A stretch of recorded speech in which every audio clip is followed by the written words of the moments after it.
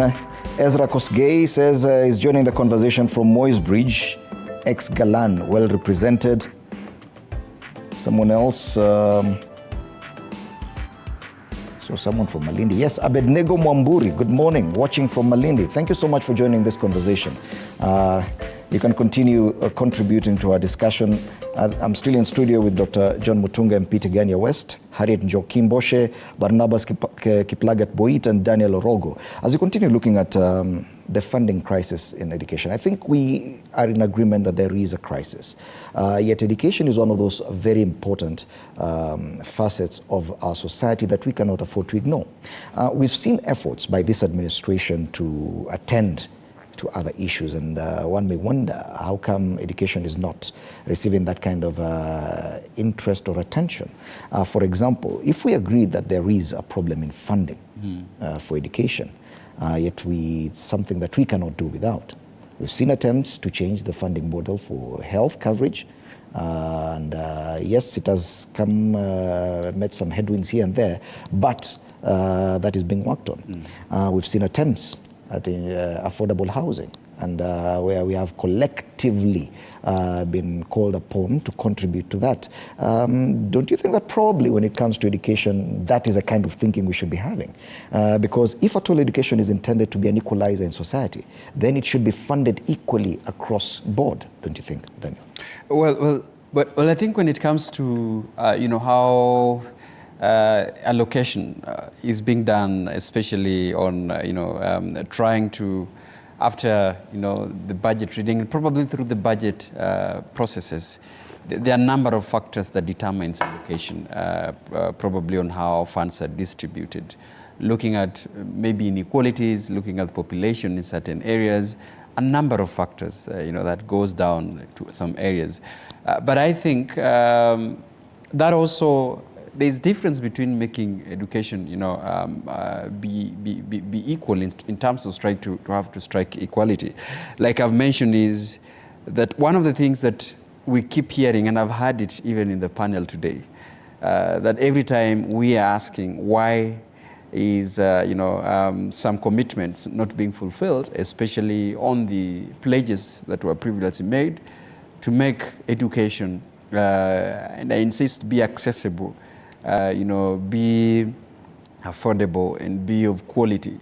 Every time we put a question to the government representative, the question will always be that either, we are trying to do as much as possible, to solve that crisis out, or either, these priorities, there had been overborrowing, and therefore some of these funds, a little that is available, we are trying our best. These questions that always comes when someone is put to task. But like I've said, yes, Dr. Mutunga has mentioned that, there is billions of shillings, and education has been allocated to in the budget, and that is being prioritized by other sources of funding models. The question is, with that kind of priority, then why is it still not translating? Being effective in terms of disbursement, being effective in terms of even revising the infrastructure of education system, being effective, making it efficient, because then we do not have an answer as to why, with all those kind of plannings, we're still having this kind of confusion in the education sector. I mean, it beats logic. Is it an However issue? much we try to explain what is working and what is not, or what is being done. The question is that the learners are going back to school, and then the parents are not able to afford, and that there seems to be that the capitation has not been released. Why is it not being solved? That is an issue. Is it an issue of the funding model, or is it something that is unique to this administration? And in that, I'm asking you to assess this administration's focus on education. Do you think they're giving education the kind of attention it deserves as compared to other sectors that they're attending to? The truth is that the president has already borrowed about 2.1 trillion. We are looking to borrow another almost similar amount. And then the right to education under Article 33 is not, it's not futuristic. This is immediate. It is not that we will plan for our children to go. You know, the expenditure on education, it's not a surprise that children are going to school now. We knew they would be going to school. So this is something that should have been put in place. And therefore, the fact that we are in this crisis shows a lack of prioritization. Whatever cloth, however nice we want to make it sound, it is what it boils down to. The government has failed in its prioritization of education, because if it had not, then the reality on the ground today will be different. We'll not be having this headline that schools are being taken to court. We'll not be having a situation whereby our children are unable to go to school. So we may want to sugarcoat it, but the reality is here, and it is here with us. The other thing, which is rather of a tragedy, is that we expect that then Parliament will also help in terms of making sure that certain prioritizations are done. But what do we see? In fact, one of the first things that then the government did when it came to office, and you've asked me to assess them, is that they subjugated Parliament. Political parties were cannibalized. So that then, even in terms of being able, their ability to hold the executive to account is near nil. Now, last week, and we continue to see this happening, the executive is again cannibalizing the judiciary. So that even if we wanted to go to court, and even as people want to move to court, again, we are finding a situation whereby all our avenues of protection are collapsing around us. It is important that we prioritize education. Education is not one that would, that we are supposed to be going to court for. It should be a matter of course, because it is the most important fundamental thing for any country in terms of growth and development. Yes. Bonaboit, and I'm sure you're keen to defend this administration. Probably I'll ask you this question. We may be unfair, or maybe we may be asking questions that probably are misguided to this administration, because probably that was not the promise. That this administration would give that kind of attention to education matters. And I say this because education has always been among the biggest promises during campaigns for consecutive governments. Daniel Moi prioritized the education of the girl child. He did so by building enough schools to cater for the girl child. When it came to Mwai Kibaki, he prioritized and he made a promise of free primary education, and within 7 days of him assuming office, he had delivered that. The Jubilee administration, when it came in, that is President Uhuru Kenyatta and William Ruto, made a promise of free secondary education, and once they came in, they delivered that. Probably we are not certain about the promise that the Kenya Kwanza administration made in as far as education is concerned, hence why we are lost on what kind of question to ask this administration. Thank you, Fred. Number one, education is prioritized by this administration, and it's one of its most important pillars of campaigns. Number two, the allocations and the resources given to Ministry of Education is close to 30%, almost 30% of the budget. However, we have to be realistic that, you see, what we are struggling with now is the delayed disbursement of resources of capitation to schools. I think that's the main issue. It's not about allocation, it's the delayed disbursement. And that delayed disbursement is because Treasury has to disperse the actual amount that has been collected as tax from our taxpayers. And the obligation of Treasury first is to settle our debts. Second is salaries to civil servants, and even teachers included. Third is development and the recurrent expenditure. Now, the Kenya Kwanza administration is committed to offering the best in education. What is its promise when it comes to education matters? One was affordable education. Mm-hmm. Number two is to make sure that everybody gets access to education. But there are also gray areas in our education system. For example, that capitation is all children, meaning even if I am able to pay school fees for my child, I still get the same capitation. Instead of you see, there should be a criteria where, like the poor people get 100% payment of their school fees. A child of a millionaire still gets capitation just like that of a poor man. Those are gray areas that we need. So you feel that the funding model is a problem? We need to revitalize our education system and look at all aspects. Number two, which is critical and which all of us must understand, has the government allocated resources to education? Yes. What we are witnessing is just a delayed disbursement, but the resources have been allocated. And you know what happens is, until the schools get those resources, that is when now they will be able to utilize those resources. Okay. Yet this kind of crisis that you're seeing will definitely disenfranchise quite a lot of people. And we are not just looking to criticize the government, we are looking for a possible solution because our children are the ones going to school, Bwana Mutunga. From a National Assembly perspective, this is something that should be key or very close to your heart.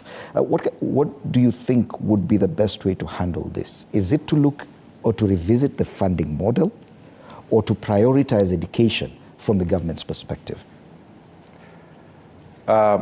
Friend, education is prioritized. I really don't know what you mean by prioritized. It's the highest funded in the budget. We actually complain that a lot of money is going to education because there are other sectors which are key that need to be funded to invigorate this economy. There are key sectors like agriculture, which needs more money to be able to turn around this economy. But education gets the lion's share. In fact, education gets 10 times what agriculture gets. That's number one. Secondly, there is the issue we are trying to massage around here of whether it is an issue of disbursement or why, especially they haven't been taken to court. Schools haven't been taken to court by suppliers. The law is very clear. The law is very clear. The procurement, the Government Procurement Act is clear, and the law of credit is clear. You are given credit for a certain period of time. This government delivered. I believe you can go up to around 3 months, 120 days before you can complain actively. This government delivered 100% at the end of last year because it was there, from the last financial year. Up to the end of the last financial year, they had paid all the money. So we expect this government to pay all the money. The idea is the managers need to program themselves in a way that they can also be able to pay these debts. What I think is the problem is probably the levels of poverty. Maybe people are not able to pay as much as they are expecting to pay because the government will give out all the money they have allocated to the budget. So do you think it's an issue of the funding model there? If at all so much is being spent on there is a question of the funding model which probably needs to be disaggregated based on the abilities to pay, as has been done at the university level. This government has looked at the university education and the need of those families with bright children who have gone to university and cannot afford. So it has come up with a model that will cushion some to up to 100%, others up to 40%, others up to 60%, and so on. So such a model probably needs to be devolved down to the basic education. Just one thing before we proceed, so that then we are clear on what we are doing. The issue of prioritization or not, to my mind, one of the yardsticks that we use to measure whether it has been prioritized or not is the question of, okay, if it had been prioritized, it's now time for people to go to school. Is the money here or not? If it had been truly properly prioritized, the money would be here. The school dates were clear. They are not a surprise. We knew children are going to go to school. So when we ask whether or not it has been prioritized and the answer is in the negative, is because we are finding ourselves without the money. If you had prioritized to come to TV47 this morning, and it is, it's about 7:20 and you're not yet here, the yardstick of whether or not you prioritized it is in your ability to be here on time. So it was not properly prioritized because it is not here in good time. When we look about, hold off, I'm on my feet. When you talk about the model, you have very well clearly stated that we had a model that more or less did not sacrifice education during President Moi's time. We had a model that more or less did not sacrifice education during Kibaki's time. We had a model that did not necessarily prejudice education during President Uhuru's time, where the current president was a deputy president. So it is not that there is something that necessarily requires the reinvention of the wheel. It is just to ask ourselves what has been working and how do we continue to implement it. If there are gaps, we bridge them. Instead of that, now we seem to have gone back, I don't know how many decades behind. So it has not been properly prioritized. It is unfortunate because education is a constitutional right. It is not futuristic, it is immediate. If our children don't go to school today, some of them will go get pregnant. Some of them will give up on life. Some of them will go become thieves. It is something that affects the social fabric and every other aspect of the fabric of this country. It is not something that we can sit here today and say, oh, this is what should have been done. It should be happening now. Yes, just before I come just to a moment. Ilimuli, when we want to make a dirty story, let us use facts. The question is, has the budget for education progressively increased in this country? Yes. Yes. The other issue is all the money required today? No. The money is structured across the year. So you need a bit of money now, and then progressively you'll be given the rest of the money to pay the debt. What are we talking about here? The education is highly prioritized in this country. Are we also saying that this administration has sacrificed education, is killing education? That is the question. That's not the question. That's not true. This is trying to mess. This is a government in place. The question is quite clear. Fred, you asked through the papers, why are we seeing that there is a trend in which some of the learners have not been funded? And it seems that each and every year, that deficit increases. That is a simple question that was asked and is put on the paper.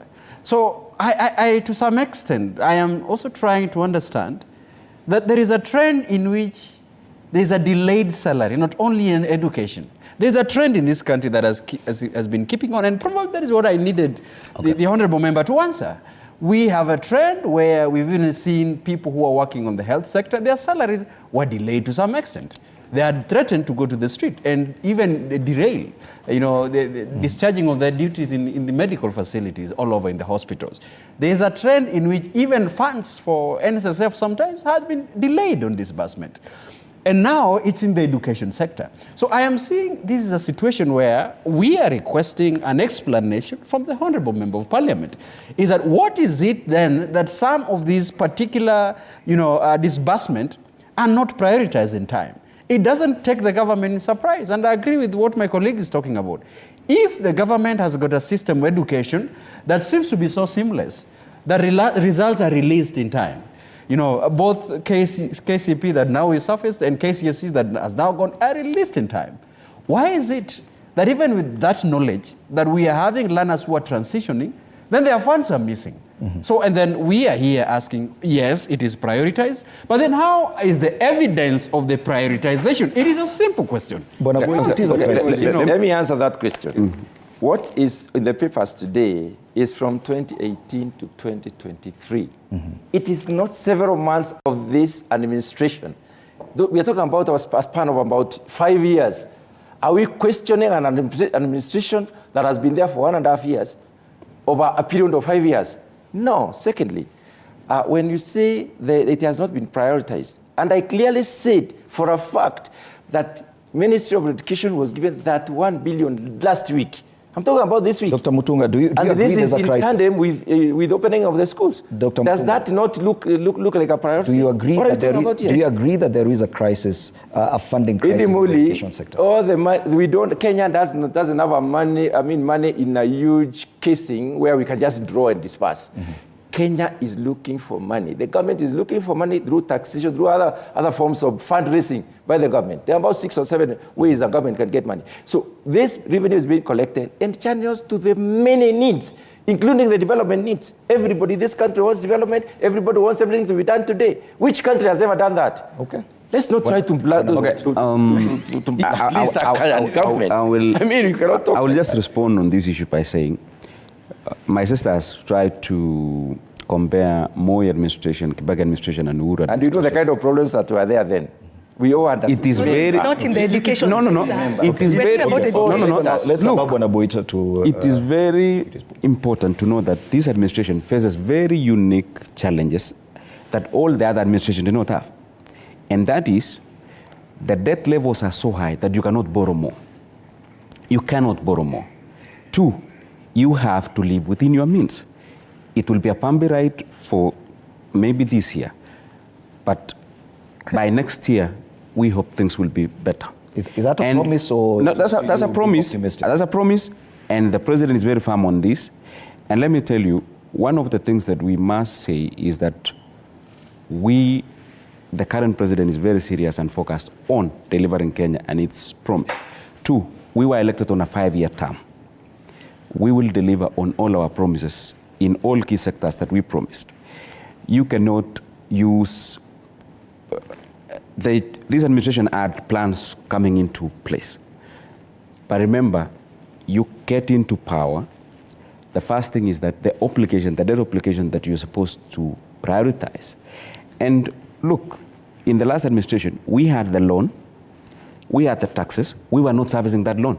Okay. The moratorium period was extended to this new administration. Are we saying that Kenyans should, seeing the reality of the times, now say that yes, we accept that the biggest casualty of our financial situation could be the education sector? No. And that is what Just let me finish. Let me finish. I think it was still a... Is that they're telling us, because of the debt situation that Kenya is finding itself in, that we must suspend the right to education. We cannot suspend the right to education. It cannot be suspended. We knew children were going... let's not beat about the bush. And let's be honest. This is what we call truth time for Kenya. Truth time. And the truth is this. The reality is that schools are being taken to court because of lack of payment of certain funds. These are the same schools where we need our students, our children, to go to. So what does that then translate to? And now they're telling us that prioritization was done. It's just that the money has not yet reached. So our children stay at home until the money reaches, and then they tell us that, look, the burden is so tight, it's so heavy, we have to pay. So in the meantime, do we suspend the right to education? Are we being too ambitious in our education system that we probably, it is too expensive that we cannot afford it? Edimuli, the question is, are schools being taken to court because the government has not released money to them? Yes. I said the court, before you can decide to go to a court in a credit system where you order goods on credit, it takes quite some time. It must be historical issues that they have been having. It's not because they did not receive the capitation. The capitation was released last week. By that it was that had already been released. I'm talking about what I know, not what I'm not guessing. According to the story on the Standard, school principals are saying they are yet to receive money from Treasury. That is here. And that hence is the reality. crisis they're facing, they're being taken to court by suppliers because they are yet even to receive that money. And that is the reality. And it was the debt incurred, Oh, come on. That is just one facet. It is just one facet captured on the Daily Nation. You see, we also need to check. We need to cross-check what is written. These papers do not, most of the time, they do not report the facts. We have a case of the Kisumu ruling that was misreported. Are you saying there's no funding crisis in education? I'm saying that money has been released. Where is it? To education. And so there's no crisis? It takes a few days to channel the money from Treasury all the way to the account. You're the only member of the National Assembly on this matter. In the few days. We will take your word for it. Are you saying there is no crisis in funding? Precisely. There is no, because money has been released. The first disbursement has gone. Okay. Maybe in the next 2 weeks or 3 weeks, another disbursement will go. So what happens to our children in those 2 to 3 weeks? They'll be in school. They just chill at home. Which schools? And the schools are in court. And then again in the Muli, even as the schools are closed. Even as they tell us that money is being increased and all that, that's not even an act of charity or benevolence. Our population is growing. So all these things should be taken into account. When they tell us that it has delayed by a few days, the question we are asking here is it a surprise that children are going to school? According to the Daily Nation, the number of children who are no longer funded through the government disbursement, whether or not it has been disbursed, is getting very close to 800,000. 700. About 5 years ago, it was 142,000. Meaning that the number is getting worse. What was the population of school-going children then?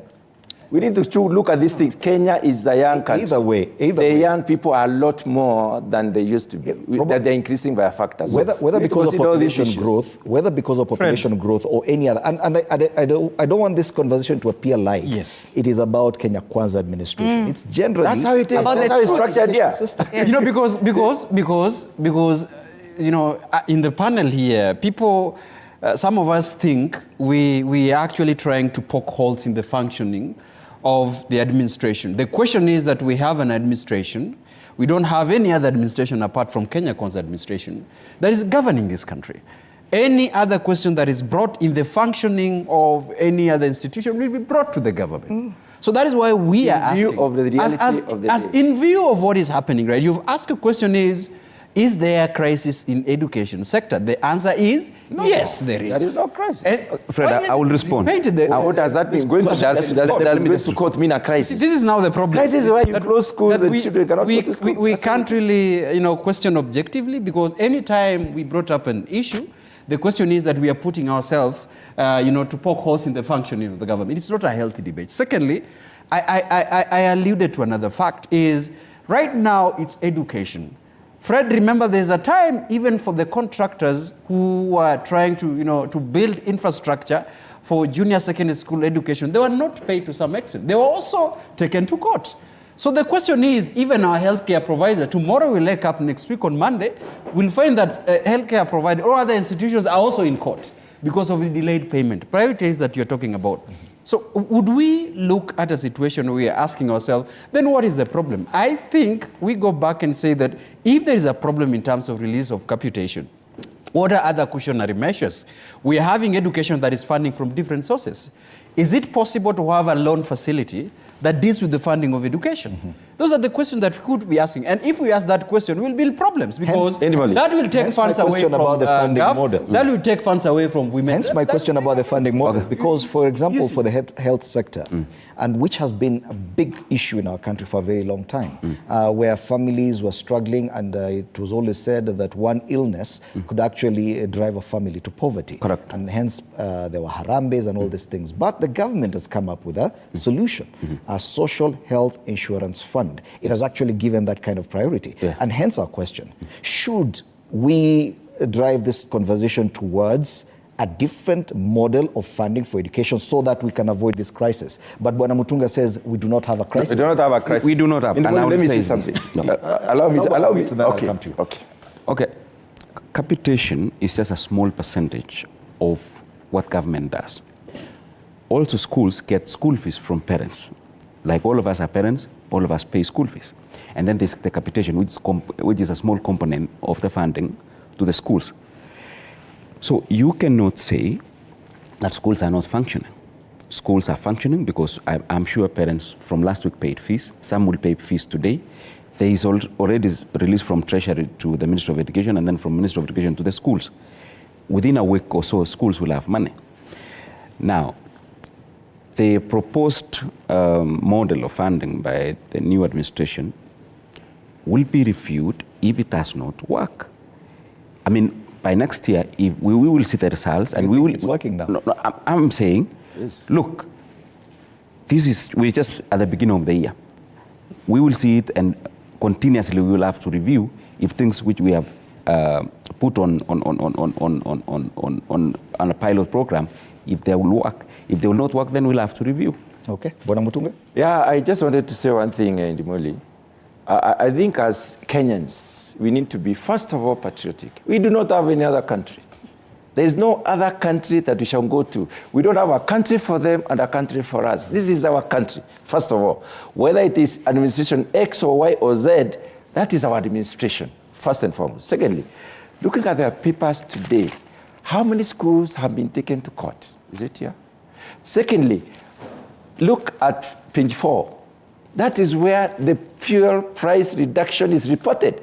Supposing it went up by the 5 shillings, it would have been here. Why is it not here today? So it is reporting, selective reporting to try and demean a government.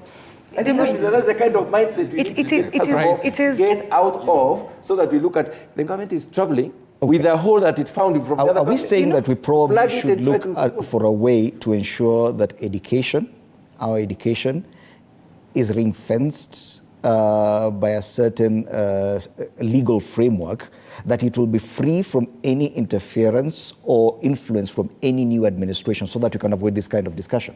You see, the truth, again, because this is truth time, the truth is this. Exactly what he has said. This is our country. We don't have any other country to go to. Because of that, we will hold the government to account. I am on my feet, Mahesh. No. Just blame the government. It is because we have no, whoever voted for government, the government of the day, or whoever did not vote for it, this is the government that we have. Yeah. Do you understand? And it is for that reason, therefore, that the day the government was sworn in, it stopped being a Kenya Kwanza affair. It became for the entire country. Many of us don't have dual citizenships. Our citizenship is of one country. Many of us cannot afford to take our children abroad to study. That is why we are concerned about the education system of this country. It is because when we were growing up, and I still believe it to date, we were informed that education is the key to opportunities in life. We cannot therefore suspend the right of education for our children and start saying that should we ring fence, should we not? We should have ring fenced it a long time ago. We should have protected it a long time ago. Before we start thinking of any other thing, the first thing is to think about education. That is why even when parents were going for Christmas, many of them before that time were asking themselves, we know January, and the joke that we usually share during Christmas time is that tukumbuke in January for purposes of going to school. So it is not something, it is not fair to Kenyans for anyone today to tell us that we are not in a crisis in as far as education is concerned. Okay. And the last thing I'll say on that issue is that, because it is our government, we will hold it to account. Because it is our government, we are going to tell them today, let us not run government by way of excuses. Okay. Let's not run government by saying debts, by keeping on referring to the former government, by keeping on making excuses of increase in population. Increase in population is natural. Debts, they continue to incur even today. I've told you the president will be borrowing about 2.1 trillion. So, and so we will have to pay it. But in as far as he tells us, one of my colleagues here tells us about fuel. We are not talking about fuel right now. We are talking about education. Okay. Yes. Yeah. Okay. I want us to the way things are done in this country. Probably. Yeah, it is the way we report and the way we project the government in this country. And especially those who are edged to the other side. They try to make it look so bad, as if this government has excess of resources, or that it's not doing is dispersed. That is not a position. This government is struggling to make it happen. Okay. And is struggling with a long-term plan to make this economy vibrant, to get people out of poverty. Okay. That is the prime thing. And that is why, let's finish education is an enabler. Discussion about education. Yes, and that is why they are elected. The reason as why they are struggling is simply because that they are elected, Mheshimiwa. Yeah. And nobody has run away from them. Secondly, I think you said you've alluded to a very important element of the law with it. There's no excuses like why then would we not ring fence education? I mean by the fact that the Constitution is very clear of the model of education, that it should be accessible and they should be equitably distributed and should be affordable. That is enshrined in some of the rights, the generational rights that we are having. My only problem, and probably as we navigate through the conversation, is that how then would we make some of these particular provisions not really be at the behest of an incoming government in terms of trying to fulfill a manifesto by mutilating the Constitution. When we are able to clearly spell that some of these rights are non-negotiable, for example, that of education, then I think the successive governments will find it very difficult to try to joke around with some of these matters that are key as one of education. Lastly, when you invite us to articulate on the matters that have been mentioned in the headlines. It is upon us, and this is a platform that I keep on mentioning to my different panelists. We really do not guide and point to media what they should report or not. It is our responsibility, on whatever side we are, that wherever we invited to articulate, we articulate what we are asked to articulate. We do not command the media of what to report on or what to not, because it is been a problem also in different regimes of whether, how is it covered, what should be covered, or what should be in the front line. That is not our priority. That is within the rights of the media fraternity to determine what we want to bring on forward. And of course, that issue of petrol prices coming down by 5 shillings is actually factored on the front page of the Daily Nation. Petrol, diesel prices fall by 5 shillings per litre. Kenyans benefit from drop in landed costs. The story is on page 2. I just trying to change the topic. One thing, yes, that if the prices went up, it would have been the main headline today. The prices went down. For second month. It's just appearing as a small caption at the corner, so that you may go and look for it. You see, Kenyans are however like negative for no reasons. Okay. Why should we? Why should we? Okay, let's. Why should we be patriotic? I need us to. Mahesh is therefore saying that when Kenyans are complaining about the issue of education, that Kenyans are being petty, and that is incorrect. Kenyans are actually calling the government to obey the Constitution. Article 43, it is a right. It is not futuristic. It is a present right. Okay. So it is unfortunate that the government thinks, or that Mahesh thinks that this is petty for Kenyans to agitate for education now, as opposed to education in 2 weeks' time when they disburse the money. It's rather unfortunate. Okay, and a quick look at the People Daily. A very small question. Yes. It is a right, I agree with that, 100%. The right to, the universal right to housing. Why is it fought so much in this country? Okay. Allow us... Right to shelter. Why are we fighting it so hard? Because, if you listen to some quotas, every day there will be government prioritizing, government to, we cannot do that. Let's take a look at the front page of the People Daily, and the big headline, even on the People Daily, is still to do with education. Book crisis after subject change. This has to do with the JSS. Yeah. A bigger discussion there, and even away from funding. Yeah. If we could just focus on the CBC briefly before we come to the issues of the judiciary. Yeah. CBC also has come into quite some serious headwinds. And we have a class, the very first cohort of CBC, which is going through the JSS. There's a lot of confusion happening. The teachers have down their tools because their contracts are yet to be renewed. They also complain about the merging of learning areas, which the teachers are not prepared for. Now, this also is in a different way a handling of Kenya's education. Even away from matters money. Are we still not seeing a crisis in education, Bwana Boit, that even away from issues of funding, even the way we're handling the transition to the CBC, there are questions that are still being asked? Okay, everybody's concerned as a parent that all matters education should be handled in the right way. We know that this administration came into place when already CPC had been rolled out. There was a task force which was appointed by the president to look into ways of streamlining the CPC together with the, making sure that we have a seamless transition to the new education system. That task force and the standing committee on education still, together with Parliament and Ministry of Education, are working. There may be challenges, but they are being addressed. And I am sure, as part of any transition, those hiccups will always be there. But I'm sure that what I can say is that the government is giving its full attention. Harriet, what is your assessment, especially on the transition into CBC? We should be doing better and moving faster. And I say that because, as we have been saying from the beginning, if we prioritize getting to TV47 by 6:30, then you will abandon the side shows along the way. You will abandon many things along the way so that then you can eye on the price. Because education is such a critical aspect of our growth and development as a country, we cannot afford to say, to be futuristic about it. We need to make the urgent interventions now. Mm-hmm. It's Kenya Kwanza has been in government now for about 1 year, 4 months. it was expected, and you asked at the very beginning, what was their commitment towards education? It was expected, when they came in, there was that committee that then was the team that was set up to look at these issues. And then it was expected that then the rolling out and the implementation of the recommendations will be, will be fast, relatively fast.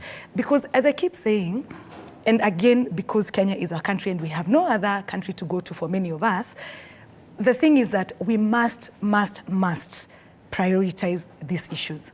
If it's a question of how should the curriculum look like, it shouldn't be, because it's also expensive on the parents, that every time you don't know how many more books you're going to buy. Every time you don't know what it's like a moving target. Things keep shifting, things keep changing, so that even when, and as a course instructor, when you're working on your course outline, one of the things you look at is what are the objectives of the learning, or what are also the learning outcomes that are intended. So if we continue to have this moving target as far as education is concerned, then we also lose sight of what our expectation is when these children leave school or when these children get to a certain point.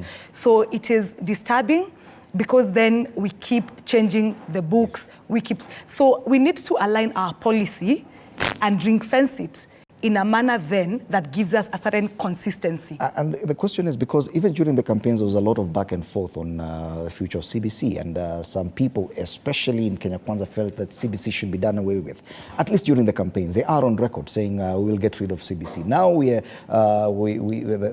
this administration took over. Now we're seeing this kind of hurdles that this CBC is going through. Do you still feel there's no crisis in the education sector? If it was possible to hold on to stop the process of education for some time, the new government, the Kenya Kwanza government, they thought through it better. We had seen the problems with CBC. The question was, and even now it lingers, why couldn't we integrate the curriculum-based, the CBC into the 844? Did we have to change the entire education system? Is that really the way we should do? Again, let's look at it. Just look at one factor. Here are children who have been up in a primary school from pre-unit, baby, to grade 6. Then they are working very hard to go to a secondary school. They are excited. They would like to change. They would like to go to a different place. Everybody is enthusiastic to go to something different. But then they are stationed in the same school. They get demoralized. I think we're messing up with the Kenyan child. CBC is not something that has been seriously discussed in this country. And I know I'll be blamed as a member of parliament. Members of parliament don't bring business to the table because of their feelings. They listen to the logic of the report that has been brought to the House. Is this a conversation we should be having? This is a conversation that the country should have. We should ask ourselves very serious questions. What are we doing with this CBC? Nobody is sure. It's a moving target. It's not like a moving target, as you say. It's a moving target because nobody is very sure what will happen. In some cases, we are saying there is assessment, and in some other cases, there is an examination. How do you have a lawyer who has not been examined? How do you have a doctor who has not proven that he really can treat someone? That admission from a member of the National Assembly. There's a lot of confusion in this. I mean, and I have been very persistent about my skepticism with the CBC. You've actually seen one of the issues and highlighted is probably a book crisis, transition. My sister Harriet has said about what then would we expect this as a constant structure.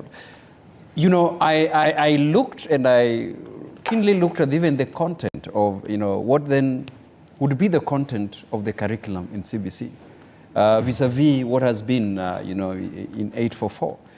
So the question is that we probably are inheriting within the education sector a baggage that we failed to discuss before in the transition process. Yes, and I've been very vocal for my skepticism about CBC, not for any other reason, but I think that there's a lot of inherited baggage, quick transition, lack of infrastructure, even as we're transitioning towards this, and even lack of unpreparedness. But the question is, if the Honourable Member of Parliament has admitted, and did he say that, I know that he would be questioned members of Parliament, the Standing Committee of Education, which I think probably did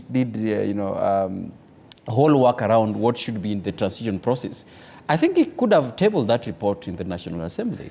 And in that extent, Mheshimiwa being very vocal in the National Assembly could have brought these issues on transition. As to why is it that then would we have this baggage, being inherited and then probably halt and, hinder a smooth transition to education sector. Fred, I think, and I agree, for first time I agree with what Honorable is saying, that I think we should have a national conversation. Just like we sit back and have a national conversation about, election transitions and how the rule of law is not working for this country, on how, electoral management body. One of the conversations we should have, even on that NADCO committee, was then, do we have a working, education sector? What is this? Because these were probably the pertinent and thorny questions that could have been brought. We agree when it comes to education, there is need for a national conversation on the funding model, on the curriculum, and on all other issues, because they are all captured on the dailies today, whether we deny it or not. As we come up and the good thing about that admission is, therefore, it confirms that the model that the Kenya Kwanza government had foreseen to implement has not worked. Okay. And because it has not worked, that admission is extremely important, because the best way to treat a problem is by first acknowledging that it has not worked or that the problem exists, so that then we seem to now have a consensus that indeed there is a crisis. Okay. Thank you.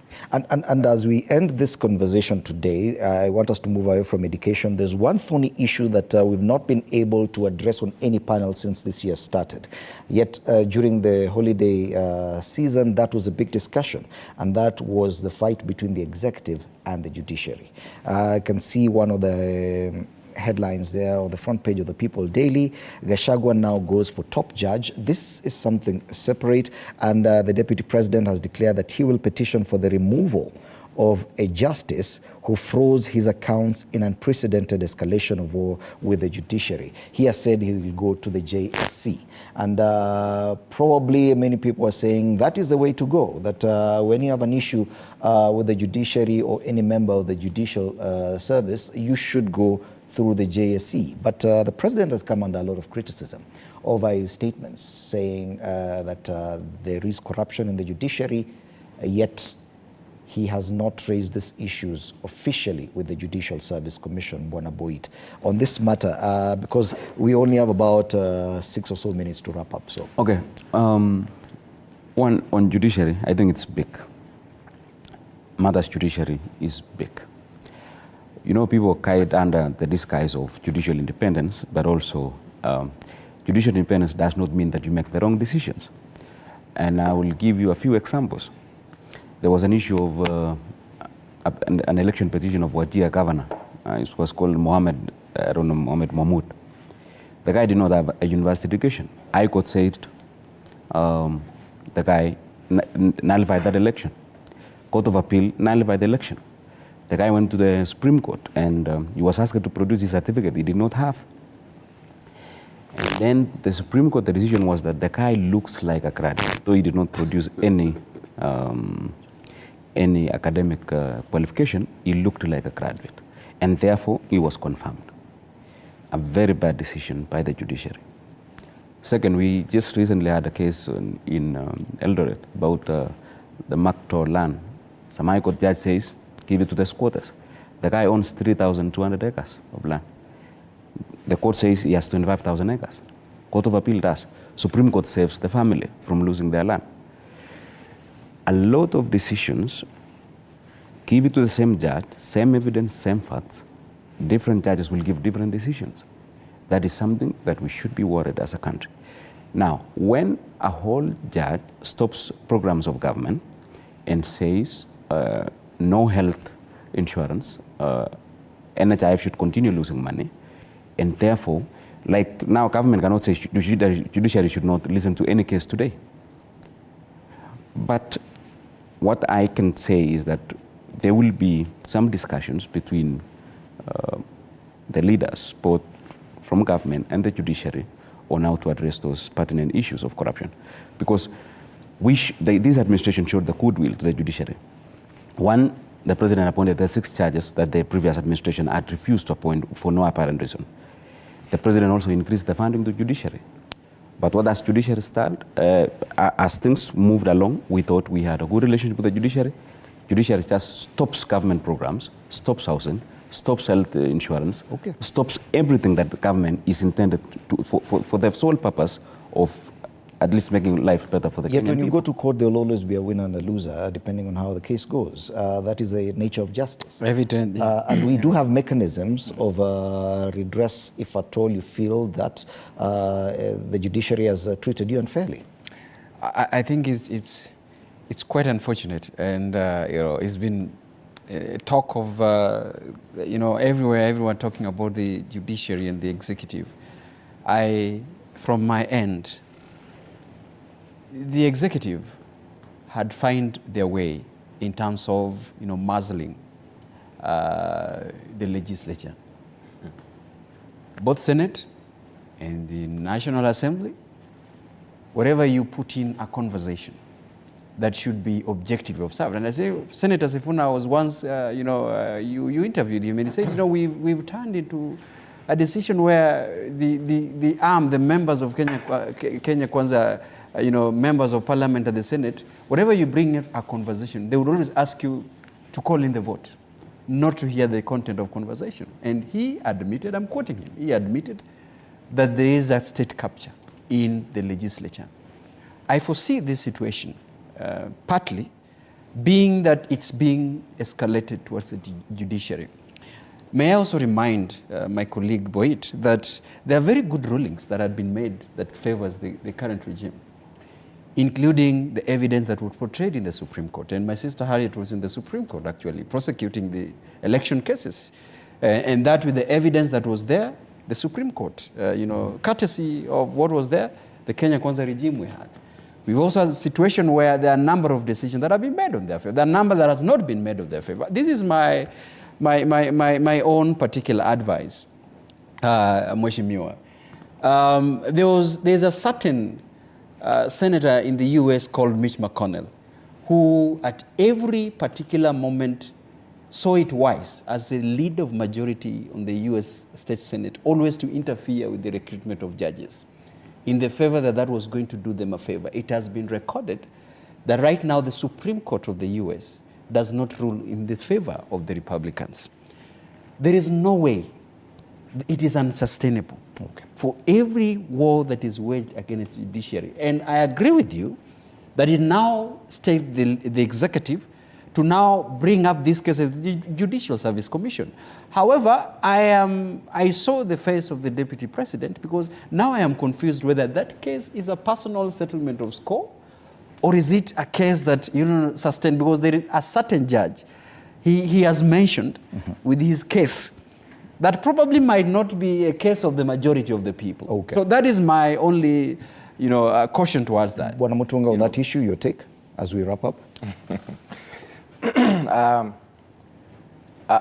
Judiciary, we have one government. It only has 3 arms. The difference is that these arms are supposed to be independent, but working in consultation and collaboration. That's what it's supposed to do. That's a principle. Now, that being the case, every arm of government must understand what the other one is doing and what is the logic of the choices that other government has made, that other arm has made. The executive is charged with the responsibility of leading this country and also developing this country and getting people out of the suffering they probably are in. So in its endeavor to deliver that particular function, the executive will have to make some choices, will have to make proposals. These proposals must be understood by the legislature and the judiciary. Even as we say, it is the arguments that matter. In the context of the proposal, the judge must pronounce themselves. The bench must pronounce itself in view of asking whether we are really moving in the right direction or not. So when it comes to options that probably will help this country become better, we need to ask ourselves, what are we trying to say here? Are we supporting the same government as it were? Now, let me very briefly exonerate the legislature. The imagination out there is that members of parliament just say aye and nay. That is wrong. That's not true. The members of parliament are very carefully guided every committee retreats into the content and context of the issues, and they digest these issues and come up with a report. This report is tabled in the House, and members are given time to read this report. Again, this report is literally moved in the House for purposes of people to understand exactly what is the content and the context of the issues that are being discussed. Okay. And then we have several people from the committee discussing initially to shape the motion. So sometimes we refuse for the sake of refusing because we are in opposition. Not because there is no logic, not because there is no importance in the issue that is being discussed. Finally, we have an officer of the court with us on this issue. Get to finalize it for us. Thank you. You know, and one of the reasons why I'm vying to be the president of the Law Society of Kenya is because we are living in an extremely dangerous time now. The country is slipping down an extremely dangerous path. When I hear a member of parliament telling us that the judges must make decisions in consultation with the executive and the legislature, that is not the meaning of independence of institutions. Article 159 and Article 160 of the Constitution and ring fence the independence of the judiciary. There is a reason why. So that then we can make sure that we have a system that works. When one of us tells us that the courts must be called because they are making bad decisions, you know, the president is the president as a result of a court order. There are many Kenyans who feel that that was a bad decision. Nevertheless, because Kenya is governed by law, and because Kenyans respect institutions, including the judiciary, even when they find or they consider that a decision is not what they would have wanted, they still continued to respect the office of the presidency and indeed to acknowledge that he's the president of the Republic of Kenya. So we need to be very clear.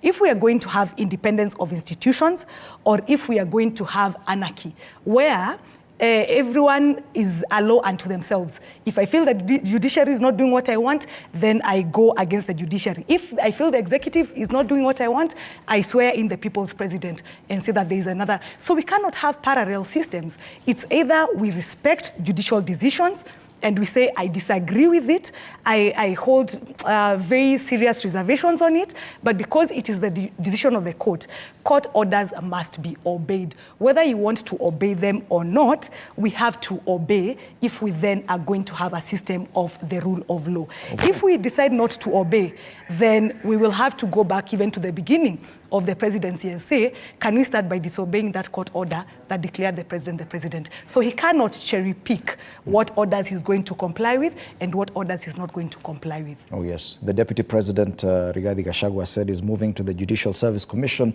over a dispute he has regarding some order given against him by a court here in Kenya. Well, thank you so much, Dr. John Mutunga, MP Tigania West, Barnabas Kiplagat Boit, public policy analyst and campaign strategic planner for UDA party, Harriet Njoki Mboshe, council member, Law Society of Kenya, also running for the presidency of the LSK, yes, and Daniel Orogo, political analyst, our panelists this morning. Thank you so much for helping us understand these issues we've been discussing, especially on education and this matter of the judiciary. Now to a very different, totally unrelated issue. The recent flooding in Nairobi. It serves as a strict reminder, a stark reminder of the collective lapse in responsibility exhibited by city authorities, environmental watchdogs, and residents alike. The failure to adhere to established regulations and maintain essential infrastructure has created a dire situation that cannot be ignored. City authorities must be held accountable for their negligence in constructing and maintaining drainage systems. The mismanagement of the city's infrastructure has been laid bare for all to witness, even a brief 3-hour downpour resulted in impassable roads and widespread flooding. This is a clear indication of a systemic issue that requires immediate attention and corrective action. Environmental watchdogs like NEMA, tasked with overseeing the adherence to regulations, share in the blame as well for their failure to enforce standards. The lack of proactive measures and oversight has allowed rampant unplanned construction within residential areas, exacerbating the problem. Concrete walls and structures erected in waterways and designated drainages by residents further impede the natural flow of water, contributing to the chaos witnessed over the weekend. City residents too must be called out for their collective bad manners, especially in the form of littering. The irresponsible disposal of waste ends up clogging drainages, compounding the flooding issue. it is essential for residents to recognize their role in exacerbating the situation and take responsibility for their actions. The embarrassing state of affairs in Nairobi underscores the urgent need for a collective effort to address and rectify these issues. Indeed, there are those who bear the greatest responsibility